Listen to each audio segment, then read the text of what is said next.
Bien, vamos a intentar explicar en este vídeo pues estos apuntes que os he colgado yo del tema 6, los segundos, ¿vale? Y están relacionados con el concepto de fuerza, ¿vale?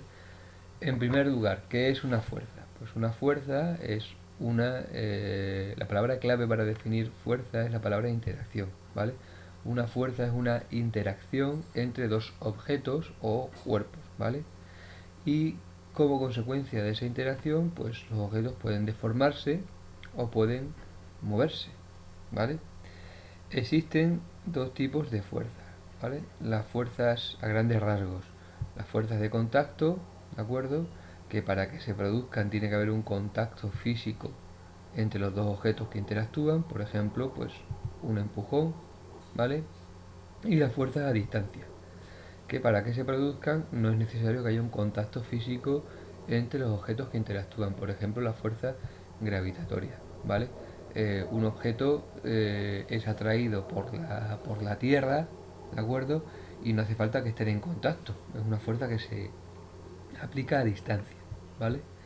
Bien, en el sistema internacional la unidad para medir la fuerza es el newton y se representa con la letra N mayúscula, ¿vale?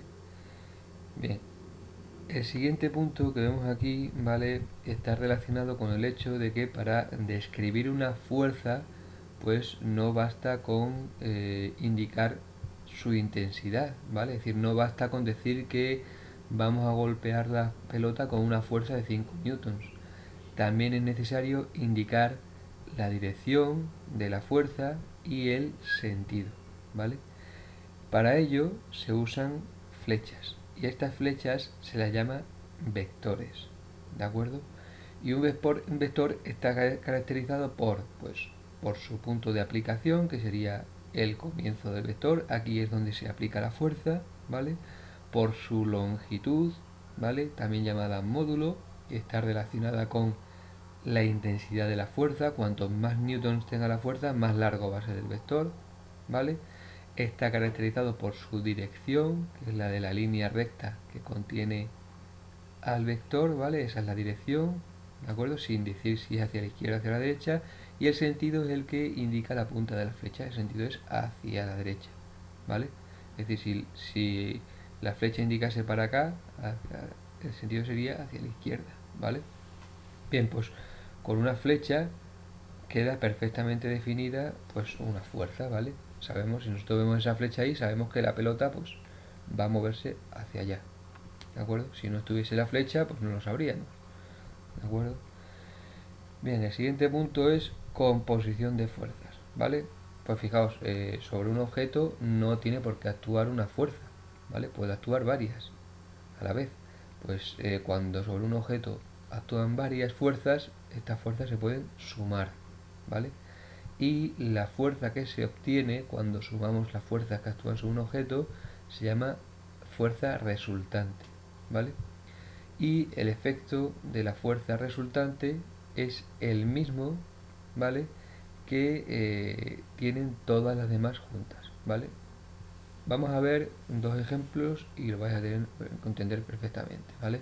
En este curso vamos a aprender a sumar fuerzas con la misma dirección y sentido, ¿vale?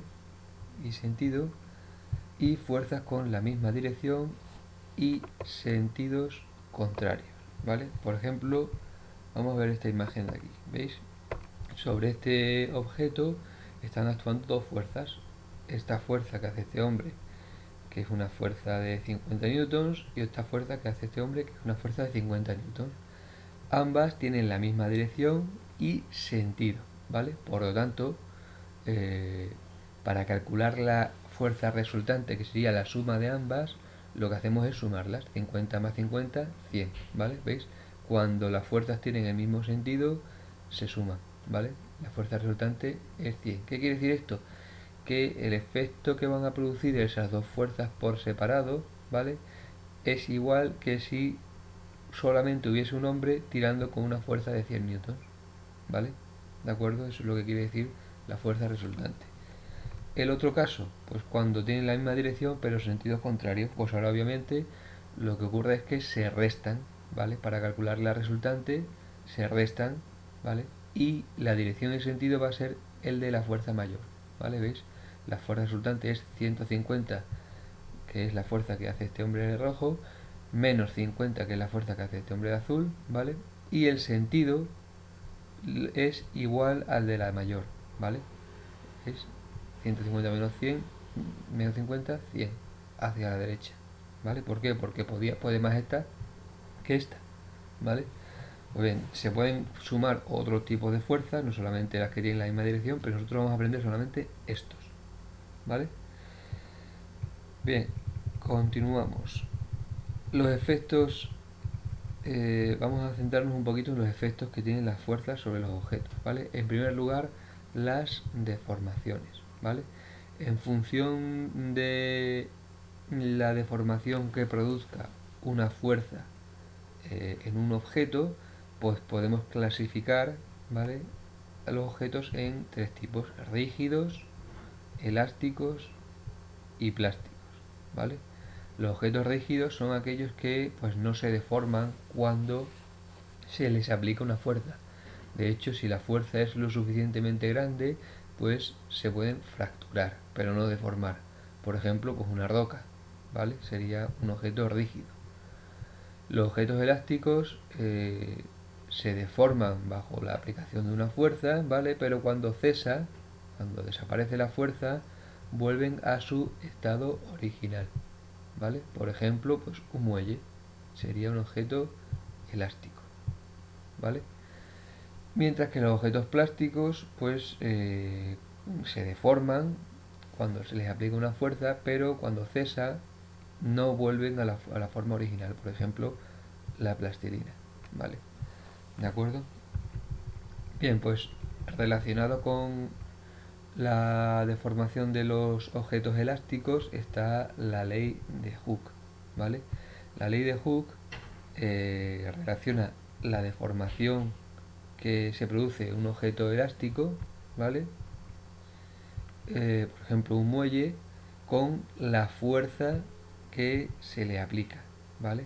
Y dice que, básicamente lo que dice es que cuanta más fuerza le aplicas a un muelle, más se va a deformar, se va a estirar. Es decir, que son la fuerza aplicada y la deformación son directamente proporcionales, ¿vale? Matemáticamente eso se escribe así: la fuerza igual a K por variación de L. Variación de L es el estiramiento, lo que se ha deformado el muelle, y K es una constante de proporcionalidad, ¿vale? La K se mide en newtons por metro, y lo que nos indica, por ejemplo, es la cantidad de newtons que hace falta para estirar un muelle un metro, ¿vale? Por ejemplo, si la K valiese 3 newtons por metro, indicaría que ese muelle, para estirar un metro, hace falta aplicar una fuerza de 3 newtons, ¿vale? Bien, vamos a ver el ejemplo este de aquí. ¿Veis? Mira, tenemos aquí un muelle y le aplicamos una fuerza de 2,5 newtons, ¿veis? Como consecuencia de esa fuerza, pues el muelle se estira, ¿vale? ¿Cuánto se estira? Pues la diferencia entre lo que medía al principio y lo que mide al final, ¿vale? Que son 41 milímetros, ¿vale? ¿De acuerdo? Pues entonces tenemos aquí los datos. Fijaos, fuerza son 2,5 newtons, el estiramiento son 41 milímetros o 0,041 metros. ¿Y cuánto valdrá la constante de fuerza? Pues aplicamos la ley de Hooke, ¿vale? 2,5 newtons es igual a K por 0,41. Este pasa dividiendo y nos queda que la constante de fuerza son 61 newtons por metro. Eso quiere decir que para estirar el muelle este un metro haría falta 61 newtons, ¿vale? En otras palabras, cuanto más newtons apliques, más se va a estirar. Eso es lo que dice la ley de Hooke, ¿vale? Y por último, relacionado con el movimiento, ¿vale? Está, la ley de Hooke está relacionada con la deformación que producen las fuerzas, y esta, la ley de Newton, la segunda ley de Newton, está relacionada con el movimiento que producen las fuerzas en los objetos, ¿vale? Y dice la segunda ley de Newton que cuando tú aplicas una fuerza sobre un objeto, ¿vale?, pues este comienza a acelerarse, ¿vale? Comienza a acelerarse. de manera que cuanta más fuerza apliques, más se va a acelerar. Es decir, que la fuerza es proporcional a la aceleración que produce en el objeto dicha fuerza, ¿vale? Matemáticamente, igual que la ley de Hooke, veis, la fuerza es igual a m por a, y m es la constante de proporcionalidad, en este caso, como en matemáticas. Lo que pasa que, en este caso, m es la masa del cuerpo, los kilos que tiene, ¿de acuerdo? Bien, vamos a ver dos ejemplos, lo vais a entender muy bien, ¿vale? Fijaos, tenemos aquí un objeto de 100 kilos, ¿vale? Y este hombre hace una fuerza de 400 newtons hacia la derecha, ¿vale? Pues la, la segunda ley de Newton dice que la fuerza que apliques va a ser igual a la masa del objeto por la aceleración que produce, ¿vale? Es decir, la fuerza, que son 400 newtons, es igual a 100 kilos que tiene de masa el objeto por 4 metros por segundo al cuadrado, que es la aceleración que produce, ¿vale? En otras palabras, si cuanto más fuerza apliques, más aceleración va a tener. Si en vez de aplicar 400, aplicas 800, pues en vez de tener 4, tendrá 8 metros por segundo al cuadrado de aceleración, va a acelerarse más, ¿vale? Eso es lo que dice la segunda ley de Newton. No solo podemos acelerar un objeto, lo podemos frenar. Imaginaos que este vaso, este cubo, se estuviese moviendo para acá, ¿vale? ¿De acuerdo? Y ahora de repente, pues este hombre, ¿de acuerdo?, aplica una fuerza de 400 newtons hacia la izquierda. Pues se sigue cumpliendo que la fuerza es igual a la masa por la aceleración. 400 igual a 100 por 4, que es la aceleración que produce. Lo que pasa es que en este caso, pues el efecto que está produciendo no es que se mueva, sino que vaya frenándose. Por eso la aceleración es negativa. ¿Vale? ¿De acuerdo? Pues bien, esto sería una pequeña introducción, y con los problemas espero que todo esto quede más claro. ¿Vale?